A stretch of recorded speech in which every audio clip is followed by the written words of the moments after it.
Well, ladies and gentlemen, welcome to The Right Time, a Wave Sports and Entertainment original presented by Prize Picks.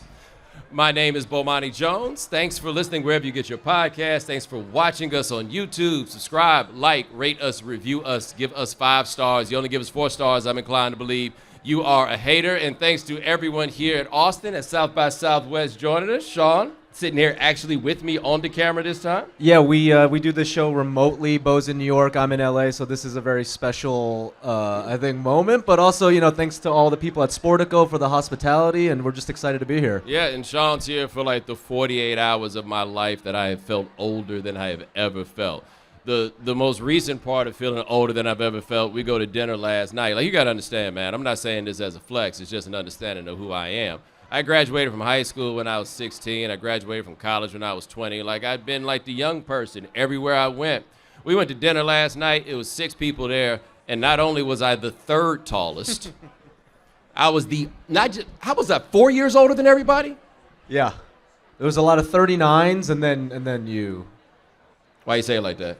Oh, well, I was the youngest, so I was just drifting off into the shadows. No, but it was everywhere. Like, it was to the point where I was really having to ask the question of myself of, can I afford to make this reference, and will anybody know what it is that I'm talking about?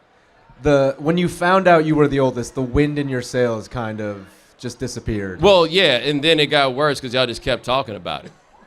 Like, it then became the subject was the fact that I'm the oldest person. And again, by a good 4 years over every single person that was there. That's a full high school or college term. Yes, and this is after I spent far too much of a day on the internet arguing with people about Jordan and LeBron, and I don't think I've been called an old blank more in my life. Whatever you want to put in the blank about how old apparently I am. You start arguing with people from the Generation Z about LeBron James and Michael Jordan, and the only choice you have is to become an old person. I never feel older than when I have that conversation. If the audience isn't familiar, a lot of Gen Zers on TikTok have been calling out Jordan for not having a left hand. And they've been showing footage from the 80s, 90s of Jordan not dribbling with his left. Right, but I tried to, it was actually interesting, and I think, it's important as, a look into the discourse and the way that we have things. Because I felt like I was trying to make a fairly reasonable point to the people. And the people just thought that I was old, right? And so I'm going to ask you to hear me out. My good buddy Nick Wright, who works at Fox Sports, I mean, he's not on the payroll with LeBron and them, but I feel like he should be, right? Like, if you know anything about it, you understand. My buddy Nick rides real hard for LeBron. I don't think he rides that hard for me, and his daughter loves me. But LeBron, no, ain't nobody. He's riding extra hard on that program. And so what I love about Nick is that he has the brilliant ability to craft a case behind whatever it is that he's talking about. Like, I imagine he was probably really, really good at debating in high school, right? Like, whatever you throw out there, I don't know if anybody can mount the logical argument and then perform some of the intellectual sleight of hand to trick you into thinking some stuff that's not really the case if it comes down to it. But from the beginning, we're going to start from a logical foundation.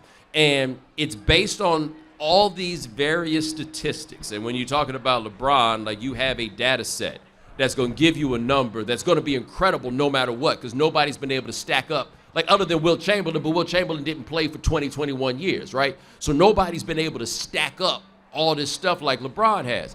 And so you can come out and you can make the case and you can break LeBron down to his component parts, and you can say all these things that you think are better than Jordan, and you can make the point that you think that this particular era has a greater level of competition. Like, all of these things that make perfect sense. And all I'm trying to say is, we were there, right? This is not to say that you little youngsters don't have no point because you were not there. I'm just telling you, if you are going to try to make this argument, you just going to have to settle for the fact that you're right.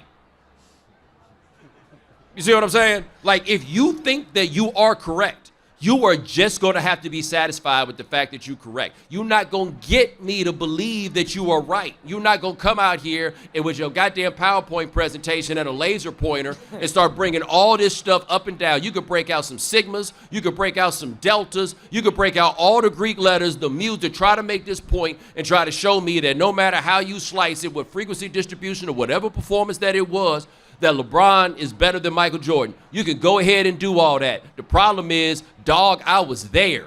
Like, we saw what it was. We saw what it looked like. It ain't this, right? It's just not. And you can think that that is incorrect, and you are welcome to do it. You just gonna have to be happy that you're right. That's it. Like, I feel like that's a lesson that so many of us could learn at various points, because so much of the time, we just on the internet arguing about a bunch of bullshit, right? Like, we just talk about such stuff that doesn't actually matter, and we get charged up, like we really, really get into it. And maybe if we could just say to ourselves very simply, I'm just going to have to be satisfied that I'm right. Because I'm going to be honest, I do that with y'all all the time. I had to look on the internet, Sean, over the last couple of days, but I kept fighting it, right? Like, I turned off the replies because I don't. My buddy Wright Thompson, who works for ESPN, made a very good point about Twitter before he left. And he was just like, why am I walking around with this thing in my pocket that gives you permission to motherfuck me? Right? Like, you got to really think about that when you're in a position of visibility. Like, social media is great when you, for a lack of a better term, because I don't want to sound classist and snobby, but for lack of a better term, if you are a regular person, rank and file, a member of the proletariat, perhaps, right? If we say it in these sorts of terms, then you can feel better about it and feel like you're part of something that matters. So if you are a member of the proletariat, social media gives you access to people that you kind of can't believe that you got access to, right? Like, it makes the world smaller and brings these people that seem so far away, it brings you right up close to them, which I'm sure is cool for the proletariat. I don't know what it does for them people.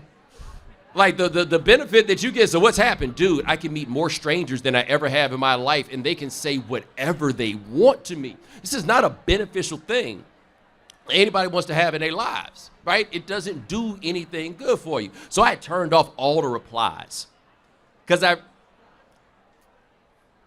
don't really care what y'all think. Like, we have to understand this is a relationship that is, boy, somebody's looking at me like that was the rudest thing I ever said. But we have to acknowledge at times that this is a relationship based on a hierarchy, and the hierarchy is y'all are here to see me talk, and if one of y'all comes up here to talk, I'm out. I'm not going to hear the first word that you say by the time you get up here. I'm going to hope security stops you by the time they get right there. This is the nature of the relationship that we have. So no, I don't want to hear your reply. It is not a matter of being soft. It's not a matter of being delicate. It is just full-on indifference and ambivalence. I'm not that curious what you think about this stuff, right? That's why, I'm just not. But, so I turn it off. I'm not going to pay no attention. But see, when you turn it off, you can still do that quote tweet on top of it. And so I get in there looking at that, and now I can't help it, right? Now y'all's badass kids is online calling me all kinds of names, right? Throwing all this stuff out here, telling me I done got old, telling me I'm stupid. And you got to understand, man, today I got retweeted by a cabinet member from the Trump administration, and it was a compliment. Like, my mind is completely upside down about what the world is. But with the Jordan LeBron thing, I guess it's fun is because it's never ending and it's cyclical and everything else. But how we have decided that we all have to be right about it. That's the part that I don't get. Because, Sean, you like about 32 now? Yep. You got an opinion on this? I don't want to. I don't know if I want to say it in front of an audience. He clearly has an opinion on this. That is, did I put my producer on the spot in the situation? That was unfair. That's 100% correct. That was what I did. I didn't realize I was doing it until halfway through. Well, it's funny because we had a conversation about this at lunch, and the conversation, I think, were between three like-minded people who understand basketball. But, for me, when I'm on TikTok and I do see clips of Jordan struggling to finish with his left hand, it just makes me think a little more. Wow. It's so wild. You boil down 15 years to a goddamn TikTok. That's the worst part about this is that so I found this one time that Michael Jordan didn't do something with his left hand, and now suddenly that becomes everything that has ever happened. But when I talk about LeBron wetting the bed in 2010 and 2011 on the biggest stages, I'm bringing up the old stuff. That's the part, like this is the direction that it goes in. This is what I do think, like intellectually speaking, is the most interesting thing to say about this and why I go on Jordan's side every time on this one. You can add up, like, this is a parallel example as I get back to it. If you listen to the Wailers, right, Peter Tosh with the legendary line that John did not put him on earth to be no backup singer when he decided he ain't want to be in Bob Marley's band no more. Peter Tosh is like his better voice than Bob does. He's a better guitar player than Bob was. I can list all these things, except the problem is he's not Bob Marley. That answers everything, right? You may not be able to parse it, break it down, and everything else, but in the end, the answer, what's the deal with Peter Tosh? He's cool, he's just not Bob Marley, right? The thing that Jordan had, and I feel like as we reduce sports more to numbers and make this such a quantitative endeavor that we lose sight of, there's a scene in The Last Dance that I actually think is the most interesting thing that goes on there. And the way they shot it was really interesting because I feel like in retrospect, it's a shot of Jordan playing against the Jazz. I don't know which game, but it looked very bright. Like the shot was very well lit. And it's Jordan going in slow-mo. And I forget who the person is off camera. And he's making the point that what made Michael Jordan the greatest basketball player of all time, he said, it's not this, it's not that, it's not all these different things. It was his ability to be 100% present in the biggest moments of every game, right? And the point to that I find to be so interesting is that, and where we lose sight of, in spite of the fact that we really fully grasp it in our society when it's time to prescribe people medicine, focus is a skill. Focus is a resource. Like the ability when something is going down that matters to be like, I am doing this and nothing else matters. I have no fear of the consequences. I have no fear of what happens if this doesn't go right. I'm not thinking about anything else in the world than this thing that I am doing right now. Like the ability to lock in on doing something like that is the most valuable ability that there is when you're talking about any level of achievement at the highest levels and echelons of what you're doing, that you can block everything else and lock in on it. I can't think of any human being in life that has ever been as good at doing that one thing as Michael Jordan is. So if you're talking about people that are on the same level, like a similar plane, whatever you bring up is not necessarily going to be a huge insult to the person that you're not going with. We're talking about the margins. What is the thing that separates this person from that person when both of them have an incredible set of accolades, attributes, talent, skills, everything else on both sides? But in the end, what we know about that one guy is he's going to be here no matter what, right? The other guy got better at it. But this guy right here, hey, man, I seen things happen to this one guy that I know would never happen to this guy. And I ain't never seen that one guy do anything that I did not believe that this other guy could ever pull off. That's what it comes to, the way that I see it. But just like you, I'm going to have to be satisfied with being right. That's it. That's all that's going to happen. Y'all not going to bow down before me and tell me I'm right. Y'all are not going to be like, the more I've been thinking about it, I've come around to your way of thinking. You're not going to do it. And even if you do, I'm not going to get no money. You brought up the mentality thing at lunch, and obviously again, but I think the reason why the younger generations don't see Jordan for that is because that level of focus doesn't exist today. I think that's part of it. I also think there's another part of it. Young people are assholes. Like, and I've been one, right? I was there, right? I have been in that place. This is just how it goes. This is just what it is. And then one day you're gonna look up and you're the oldest person at the table, and you're gonna be looking at the youngsters, and you're gonna be telling them that's cool, but I'm telling you, man, we were there.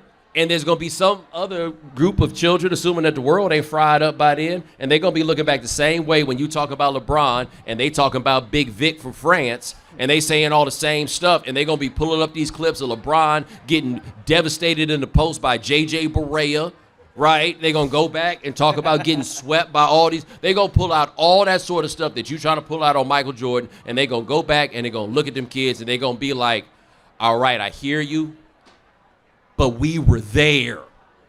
And it's going to matter then. And by the time they realize that it matters, unfortunately, my old ass is going to be dead.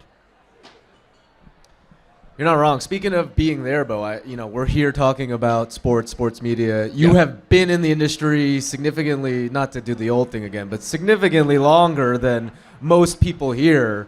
I know you have a lot to say on that matter, and we're at the Sportico track. Yeah, that is actually a wild realization, because I've been doing this in various capacities now for 24 years, which is now, to be clear though, I came out of college early. Like I got started early, right? But it's 24 years. It's a legit 24 years. And I don't want to tell you this funny story though, or somewhat funny story. On the flight down, I was on the same flight with Conan O'Brien, and I don't know if he's here right now. But we should not call him Conan O'Brien. We need to call him Conan O'Brien, because that's a big motherfucker right there. Like, I don't know if you have seen him. He's really, really, like, broad and like a couple inches taller than me. I ain't saying he diesel, because I don't get the feeling that he out here doing nothing with it. But that's still a big dude, right? Like, you see him on the plane and you're struck by how big a dude he is. And the reason I bring that up is all these people who went to the Super Bowl, all of the ones that walked by Cam Newton were just struck by how big of a dude Cam Newton was. If I am stopping on an airplane to say that man is Conan O'Brien, can you imagine how big Cam Newton has to be in real life? Like, just how giant this dude is. Well, Mina Kimes said it that he walked by her and it was a shadow. He casted a shadow. That's how big he is. We just watched a video where Cam Newton won a fight against 4 people without throwing a punch.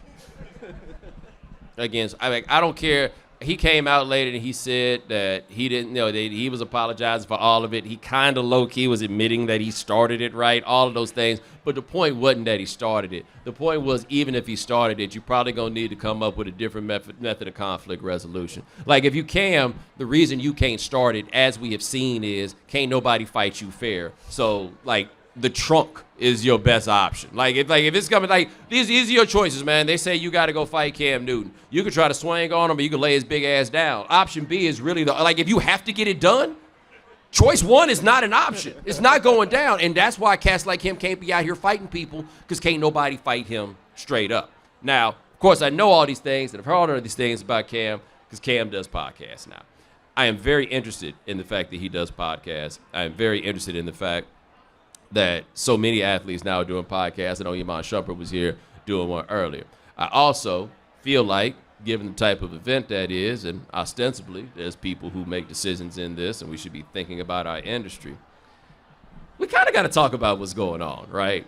Because this is, I did a TV show for HBO called Game Theory, and we had our last guest was Cameron. And this is as Cam had just started doing the YouTube show, which I thought was really good and interesting, and so I wanted to have him on the show.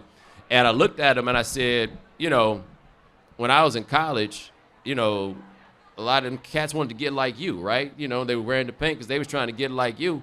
And I just want to know when it is that you decided you was trying to get like me. All these cats is trying to get like us.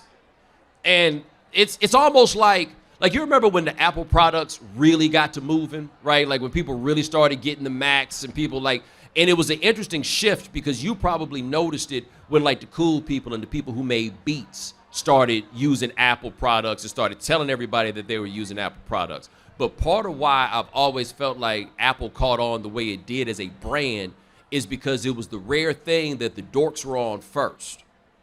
And the dorks held it down, and the cool kids were all then trying to be like the dorks. And so the dorks all stuck around because now they get an extra level of credibility and value from what they're doing because the cool kids are now coming on, and now Apple got trillions of dollars in cash as a result of it, all right?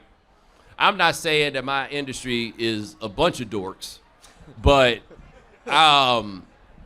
we are not the cool kids. We know this, right?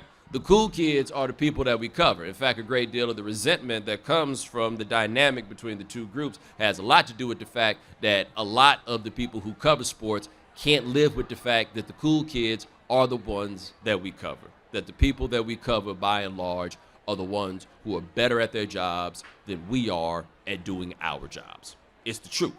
Now, what you wound up with in that dynamic, I believe, is the seeds of what became a time of much greater distrust between the media and athletes, and a building time of declining access that the media had with athletes, a decline in those relationships, and it spreads farther and farther and farther apart until you get into an era that's now this era of social media. And what you then get from there is this relationship used to be symbiotic, that people in the media needed the access to the teams and to the athletes, obviously, to do their jobs. And the people on the teams and the athletes or whatever needed the relationships with the media to get out whatever information they wanted for branding, increase your fame, visibility, all of this stuff. It used to go back and forth. Well, one, you kind of started and got a level of media that didn't require access. And I say that with no judgment because I have made a lot of money in that world, right? Like, I don't need to talk. You can talk to me if you want to, but I'm going to talk about you regardless, right? But that dynamic and people who don't, like, treat that with enough care, they then create a situation that leads to a lot of distrust that athletes have toward the media. Much of it is earned. On the other hand, I also think that a lot of what goes on with the media folks is, the athletes themselves is not understanding that there's still a value from a neutral arbiter, right? So you can get out here and say whatever it is that you want, but what you want to say may not even be all the things that you need to say, and you may not even realize it, right? It ain't always going to look good for you, but you're probably better off opening yourself up to another level of scrutiny or somebody else, right? But that relationship gets broken. And so once that relationship gets broken and you have this split, we get to where we are now, where the athlete really doesn't need traditional media if the idea is to get your viewpoint across. Or certainly not if the idea is that you want to build your brand.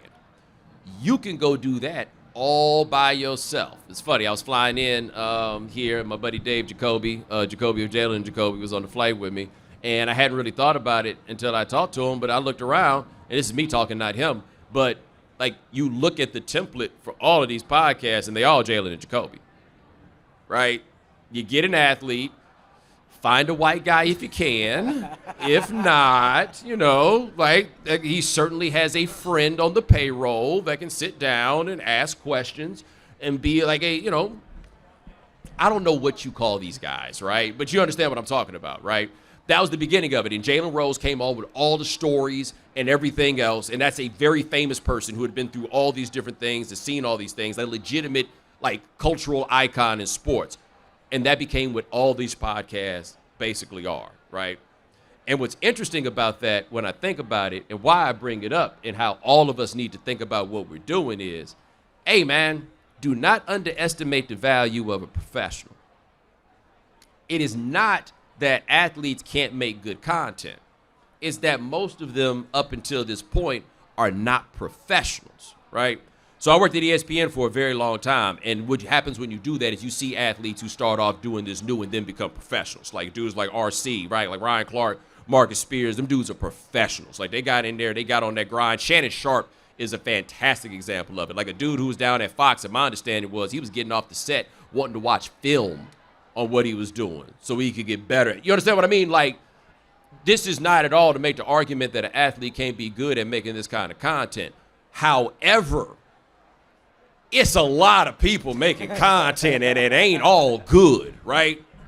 But this happens because the dudes are over there like, we don't need you. And on top of it, and I remember this is something Cam said after that game manager controversy that he had, where he got on and he was like, look, I don't know why he went to this place, but he was talking about how he used football didn't use him. And he made an argument that he decided to get into this media game, and maybe some people have some resentment of the fact that he can do this as well as the people in the media can do this. And that is where I say, skirt. He can be. He's really, talent-wise, he's got it. He's really sincere and obviously got that charisma. I'm watching him deal with the media early in his career. It's, really cool to see where he has come now, right? Because that's the thing, when you see a guy and you first become aware of him when he's 21 and now you see him in his mid-30s, right? I don't know the dude, but you've watched him grow up in some ways. And so it's interesting to see the space that he inhabits. But this is not an easy job. Like, Sean, I can imagine how many people you've worked with, athletes, non-athletes, and you see them realize, yo, this is really hard. Yeah, I think people forget that it's like a job that people, like, you've worked years in radio, you've written, you know how to, make thoughts sound really good, and people really think that you could just turn on a mic and be yourself and that's enough. But the thing is, a lot of people who think that are also the people that write the checks on this, right? And so everything is so saturated right now that I don't know how anything breaks through. I've made this point. Like, we're doing this podcast here. I've been doing this now for 6 years. Like, we're going into the 7th year of it. I don't know how anything breaks through, but the model seems to be for a lot of people, and what they're just trying to do is, like, we're going to find a ball player, we're going to find a homeboy, and we're going to get out here and we're going to talk. And I'm asking the question because I can only hear but so much of it. A, how much of it is good, and B, who cares? Because what it seems to happen, and a lot of people are getting this, is like, yo, you can get somebody to write you a check, right? You can get you a startup company, get somebody to write the checks for the startup then writes checks for people. They put this stuff out. You get it on YouTube. But there's only 24 hours in a day. There's only so much of this stuff that any of us are doing that people are going to be able to listen to. And I don't say this myself from a position of feeling threatened by it, because I think the lane that I'm in is a different one than these. Like, the athlete lane is going to be people competing against each other in that lane. What they are doing, though, is they messing up the game for guest booking. Like, I will say that. Chris Paul going on with D. Wade talking about how he almost got traded to Miami. Hey, man, we over here, dog. You could have told anybody in the world. Why you over there telling somebody who already know? That motherfucker, they known that for 10 years. Y'all been sitting on it, man. You could come holler at me. You come holler at anybody else, man. I don't know you that good, but your brother got my phone number. Like, we could have talked about this right here. They killing that game. They're like, yo, I'm going to go sit down with my homeboy, and we kind of, like, chat, basically, which has a value, right? And often lands in some very, very interesting places. But I still believe that there's an audience that there's information that an audience wants that a professional is the one to draw it out, right? Like, I used to do Highly Questionable with Dan Le Batard, and he, often to my frustration, but very effectively could get that stuff out of people because